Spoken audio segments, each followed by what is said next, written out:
তাদের পেশা হলো মাছ মারা, কিন্তু তারা মুসলমান ভাই, ঠিক কিনা জোরে বলেন?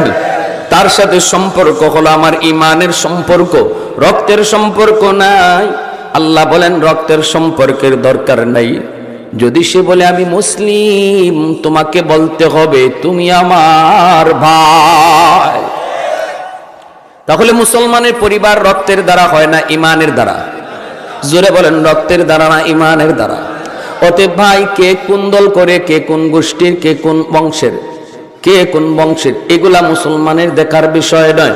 আল্লাহ কিন্তু এই জায়গার ভিতরে এটা নিষেধ করে দিয়েছেন, রুহামা ও বাইনাহুম, তোমরা না নিজেরা নিজেরা কখনো দ্বন্দ্বে জড়ায়ও না। সাহাবায়ে কেরাম রাদিয়াল্লাহু তাআলা আনহুম, কেউ ছিলেন আনসার, কেউ ছিলেন মুহাজির, ঠিক না?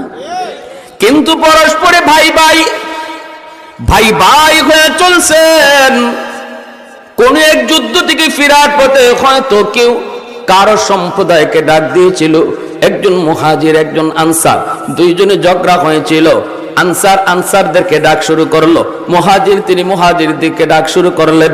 আল্লাহর নবীর কাছে যখনই আওয়াজে পৌঁছল, মায়ার নবী তখন আক্ষেপ করেছিলেন, হায় হায়, এটা তো জাহিলি যুগের ডাক, এটা তো দুর্গন্ধময় ডাক। কই রে আমার গোষ্ঠীর লোক, কই রে আমার চাচা, কই রে আমার বাতিজা, কইয়া মাইরে লাম্মে যাওয়া, মারামারি করা আরেক মুসলমান ভাইয়ের সাথে। রাসূল বলে এটা তো ওই আইয়ামে জাহিলদের অবস্থা, জাহিলি যুগের জাহেলদের বৈশিষ্ট্য, এটা জাহিলদের খাসলত।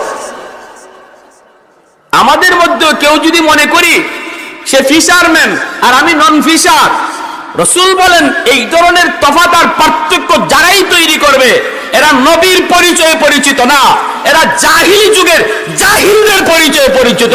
সম্পর্ক নবীর সাথে না, সম্পর্ক আবু জাহেলের সাথে।